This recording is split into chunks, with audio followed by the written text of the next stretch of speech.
Ok, muy buenas tardes amigos, muy buenas tardes. Estoy aquí, quiero empezar una serie de videos de 10 minutos. Todos los días voy a estar lanzando 10 minutos de video con información y análisis sobre la producción de caña de azúcar aquí en Belice, haciendo énfasis en aquellas cuestiones técnicas y en aquellos proyectos que se necesitan desarrollar.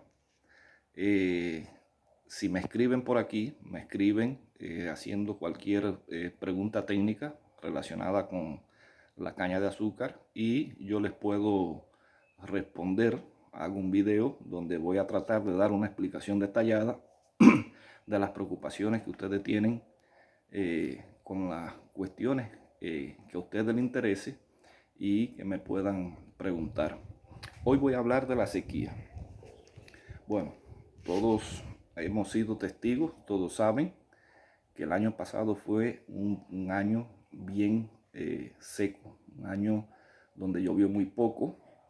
De acuerdo a la información disponible que nosotros pudimos conseguir, hacía 34 años que no se producía una sequía de tanta magnitud en términos de disminución de las precipitaciones. Pero este año que pasó fue más agresivo porque aunque hace 35 años se produjo una sequía similar a esta, pero los efectos no fueron tan devastadores. Lo que pasa que el cultivo de la caña de azúcar, o sea, ya viene con una afectación desde el año 2018.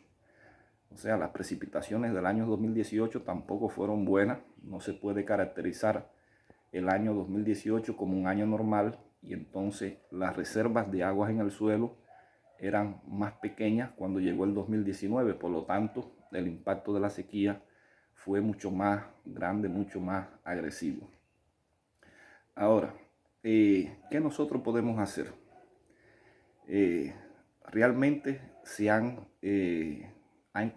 han coincidido dos eventos muy importantes.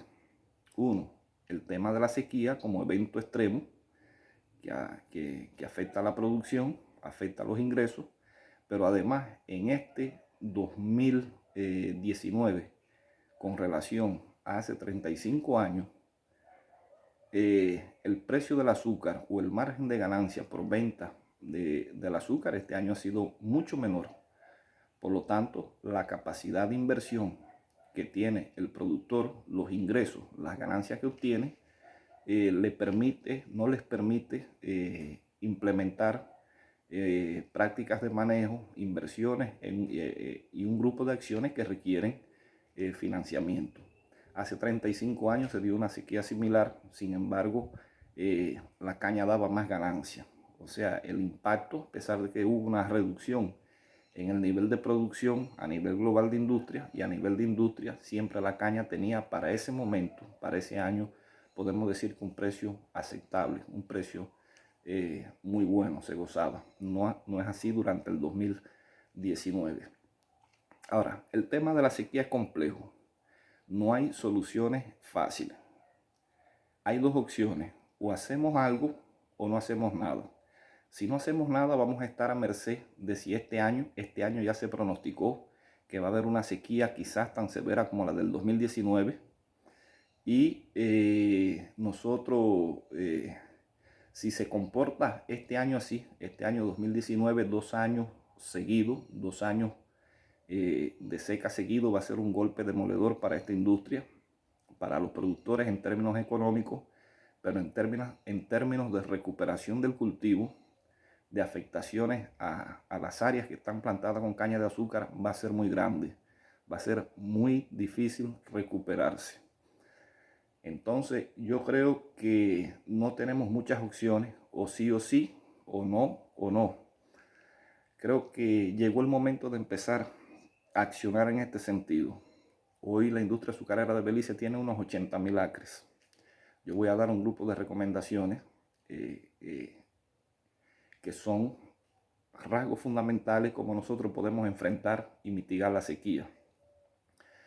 van a ver que cada una de estas recomendaciones lleva un dinero y lleva un financiamiento. Bueno, ese es el que hay que ir resolviendo. Y quizás no se pueda hacer para toda el área, pero hay que empezar proyectos pilotos, proyectos por zona, para ir años tras año, ir creciendo en el nivel de inversión para adaptarnos a el cambio climático, mitigar la sequía.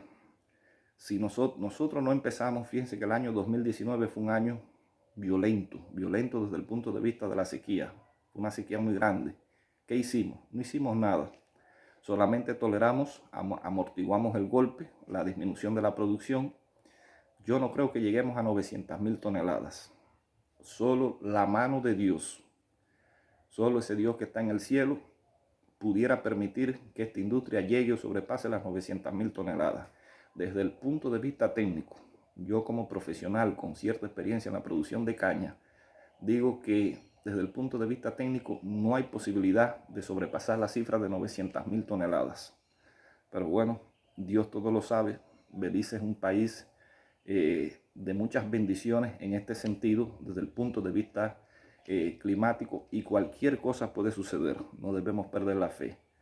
Pero al conocimiento limitado que nosotros tenemos como profesional de agricultura, como agrónomo, con cierta experiencia en la producción de caña, yo digo que es muy difícil, yo digo que no se va a llegar a las 900.000 toneladas de caña cosechada.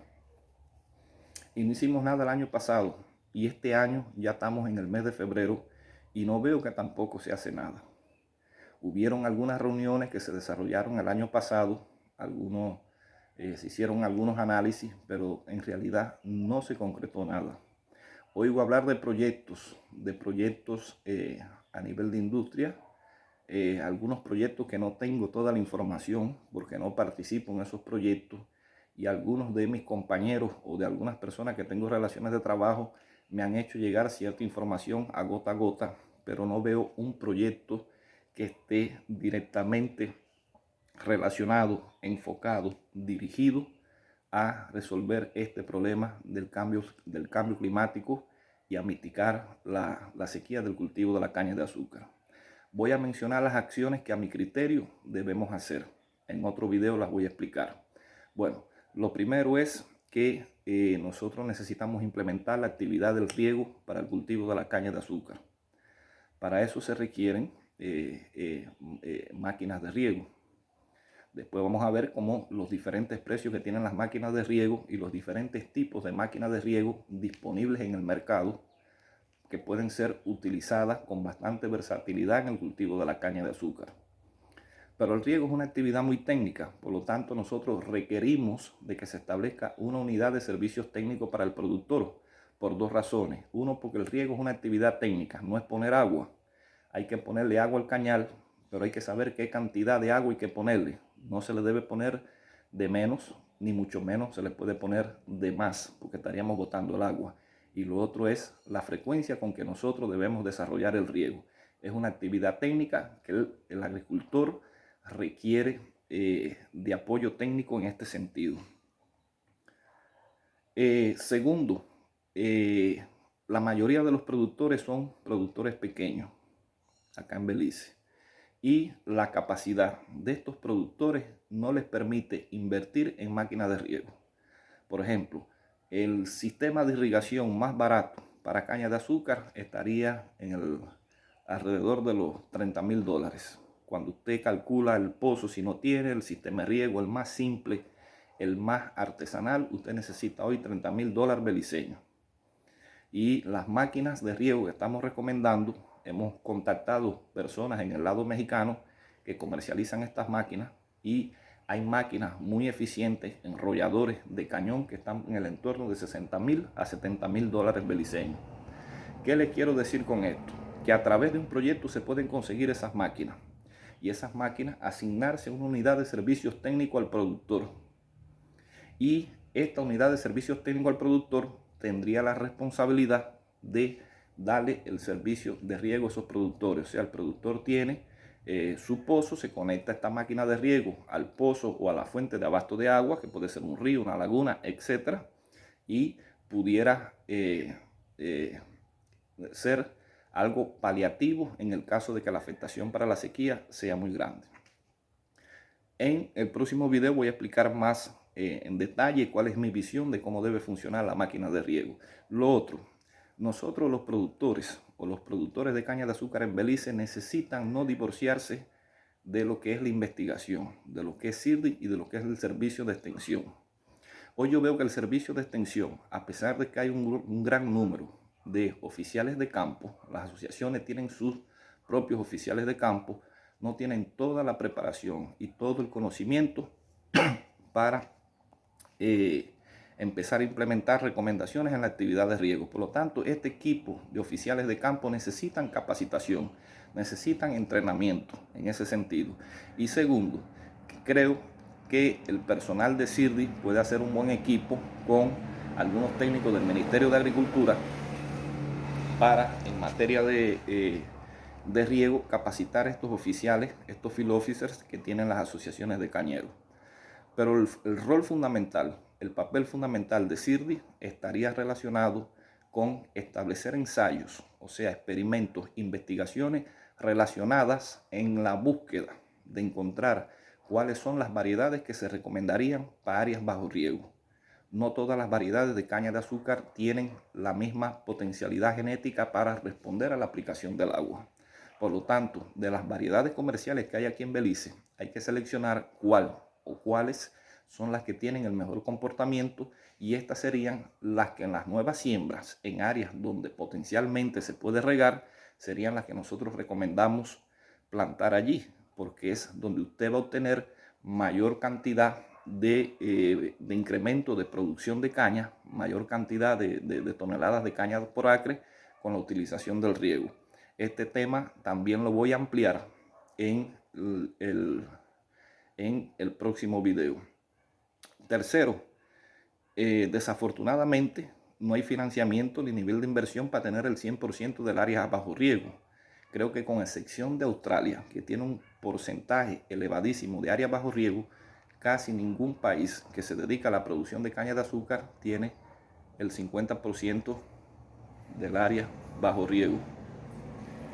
Por lo tanto, vamos a tener al final de estas ideas, de estas iniciativas, si se implementan, siempre más de la mitad del área de caña que no se va a beneficiar por el riego, y necesitamos establecer allí las mejores variedades en los suelos secantes para esas condiciones, o sea, variedades que sean tolerantes, que tengan una actitud para resistir el embate climático y la escasez de agua. Lo otro está muy relacionado con la aplicación de sustancias bioestimulantes y productos antiestrés. En el mercado a nivel internacional hay un grupo de sustancias bioestimulantes que han demostrado tener una alta eficacia en preparar el cultivo, en preparar la planta para estas condiciones. Inclusive hay algunos productos que, entre más agresivas sean las condiciones ambientales y de suelo, estos productos han mostrado que pueden incrementar más la producción. Ejemplo de esto, hay un producto cubano que está patentado en México que se llama Fitomás E. También está el Enerplan y está el Fitomás. Creo que el Fitomás E, no estoy seguro, es una mezcla de Fitomás Enerplan. En Cuba se han hecho evaluaciones en áreas comerciales y en áreas experimentales y se han obtenido muy buenos resultados. O sea, donde se aplica el Fitomás E en comparación con donde no se aplica, se ha obtenido un 20% más de producción. O sea que paga el producto, paga la aplicación y te deja una ganancia marginal. Y en su integralidad, o sea, ubicando una variedad que sea resistente al estrés hídrico, aplicando estos productos, se ha podido mitigar el efecto del cambio climático en caña de azúcar. Otra cuestión está muy relacionada con el manejo que nosotros le hacemos al cultivo, o sea, las prácticas de manejo que nosotros implementamos. Cuando nosotros estamos enfrentando un periodo seco, donde hay una sequía que es bien intensa, se recomienda perturbar lo menos posible el suelo. Por lo tanto, las actividades esas de cultivo tienen que ser bien planificadas y bien decididas. ¿A qué me refiero? Bueno, cuando nosotros andamos cultivando, removemos mucho el suelo y esto acelera o propicia la desecación del suelo. Y nosotros, todas las prácticas ante estas condiciones que debemos hacer es evitar precisamente que el suelo se reseque. Por lo tanto, debemos de evitar el cultivo profundo, porque el cultivo profundo lo que hacemos es, el cultivo profundo se utiliza para descompactar capas superficiales, o sea, capas que se encuentran por debajo de los 25 o 30 centímetros, por debajo de un pie de profundidad, que están compactadas. Pero cuando nosotros descompactamos, estamos abriendo una grieta, que es una ventana por el cual se escapa el agua que hay en la parte por debajo de la superficie del suelo. O sea, todas las actividades que nosotros debemos hacer en caña de azúcar deben estar enfocadas y dirigidas a evitar la pérdida de agua en el suelo. Lo otro, el cultivo y el control de maleza, cultivo de hierba y estas cosas. Recomendamos, dentro de lo posible, que utilicen gradas, por ejemplo, que usan mucho el tapatronco, y que lo utilicen solo de manera somera, manera superficial, que el control a la maleza va a ser mecánico. Y no utilizar implementos de corte vertical, o sea, como cinceles y esas cosas que abren también grietas en el suelo y se provoca la pérdida de agua. Otro punto muy válido, muy importante, que a veces lo descuidamos, es el tema de la nutrición del cultivo de la caña de azúcar. La caña de azúcar es una planta que requiere de 16 elementos esenciales, pero generalmente bajo las condiciones de Belice, nosotros aplicamos fórmulas de fertilizantes que contienen NPK, o sea, nitrógeno, fósforo y potasio. Y muy pocos productores que deberían hacerlo, deberían aplicar un grupo de microelementos que están deficientes por las características de los suelos aquí, que tienen un alto contenido de carbonato de calcio, el pH es muy elevado y entonces hay una inmovilización de estos elementos menores que la planta necesita. Por ejemplo, te puedo mencionar el cobre, te puedo mencionar el hierro. Creo que son dos de los elementos que más deficitarios, en déficit, están en las condiciones de acá de Belice. Pero de todos estos elementos, de los 16 elementos, o sea, del nitrógeno, fósforo, potasio, calcio, magnesio, fósforo, hierro, magnesio, manganeso, de todos estos elementos, el potasio juega un papel clave. ¿Por qué? Porque el potasio es el regulador del régimen hídrico en la planta. ¿Qué significa que el potasio es el regulador del régimen hídrico en la planta? Bueno, es el que garantiza la eficiencia en el uso del agua una vez que el agua está dentro de la planta y regula el mecanismo de pérdida de agua por la planta, o sea, el sistema de apertura y cierre de los estomas. Los estomas son pequeños poros, pequeños huecos que aparecen en las hojas, tanto en la superficie como en el envés de la hoja de la caña de azúcar, y se produce un intercambio gaseoso. En este intercambio gaseoso hay pérdidas importantes de agua, por lo tanto la planta va a tratar de transpirar más. Y una vez que la planta está bien nutrida y utiliza el potasio, este mecanismo es más eficiente. Pero además el potasio permite que la planta pueda tomar, acuérdense que el agua está retenida en el suelo con una fuerza que se conoce como potencial. Y la planta tiene su propia fuerza de succión, de extracción. La planta es como una bomba impulsada por los estomas. Y el potasio es quien va a dar la suficiente potencia para que la planta pueda tomar esa agua que está en el suelo. O sea, son dos mecanismos en uno. Una planta bien nutrida con potasio se le facilita tomar el agua del suelo. Y el segundo proceso es que una vez que ya la planta tomó el agua, hace un uso más eficiente. Seguimos más para adelante. El tema de la quema. Cuando nosotros quemamos la caña, la temperatura se eleva por encima de los 100 grados en la superficie del suelo y al nivel atmosférico. O sea, esa quema que nosotros realizamos para la cosecha reseca el suelo, pero además le está dando un golpe, le está produciendo un estrés hídrico a ese plantón, a esa cepa de retoño, que si no encuentra humedad en el suelo no va a responder y van a haber muchas muertes de plantones. Por lo tanto, yo trato de recomendar al productor de que si puede evitar la quema para realizar la cosecha, porque su suelo es secante, es arenoso, es una zona donde llueve muy poco, que por favor, si puede realizar la cosecha en verde, que la realice. Lo otro que sí prohíbo y estoy en desacuerdo total es que ya usted coseche caña quemada o caña cosechada en verde, usted venga y realice la requema de los residuos, o sea, las basuras que quedan sobre el campo. Esa basura protege el sol de la radiación directa sobre la superficie del suelo. La radiación solar viene con una energía y esa energía eleva la temperatura. Al elevarse la temperatura del suelo, hay un calentamiento. Al producirse un calentamiento del suelo, hay una pérdida de agua. Y por lo tanto, esta cobertura de hojarasca, residuos, de basura de la caña, como ustedes le dicen, va a tratar de conservar esa humedad. Además que estos residuos, en su propio proceso de descomposición, entregan agua al suelo, además de que hay un aporte de nutrientes, de materia orgánica, que también favorece la conservación de la humedad y el mejoramiento de las propiedades físicas del suelo. Estas son algunas recomendaciones que yo pienso que se pueden implementar. No se pueden implementar de manera aislada. Tienen que ser como un paquete integral. Una sola acción no va a dar el resultado esperado. Entonces, estas recomendaciones hay que tratar de aplicar la mayoría de ellas, o todas sería lo ideal. Bueno, hasta aquí voy a dejar el video. Espero sus preguntas y en el próximo video las estaré explicando. Y voy a profundizar estas acciones, estas recomendaciones para adaptarnos y mitigar la sequía en el próximo video. No quiero hacer videos muy largos para que no sean muy aburridos. Entonces, por favor, me escriben haciéndome preguntas y yo sin ningún problema por aquí, por esta vía, les voy a estar aclarando. Bueno, muchas gracias y tengan muy buenas tardes.